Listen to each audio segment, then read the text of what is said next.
You are looking at Julian's pronunciation guide, where we look at how to pronounce better some of the most mispronounced words in the world, like this other curious word. But how do you say what you're looking for today? Let's learn how to pronounce this confusing word in English. I know the spelling makes it a bit confusing because I believe this is a word of French origin. So let's break down the different pronunciations. In British English, it is pronounced as tia, a short E sound, and then a schwa sound, an A sound, T, A.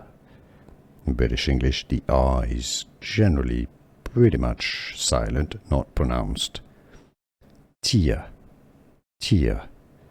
In American English, however, the R is pronounced, and the American English pronunciation goes as tear, tear. Here are more videos on how to pronounce more confusing words and names too many mispronounced. Like this video if you found it useful. I appreciate your support. I'll see you soon, and thanks for watching.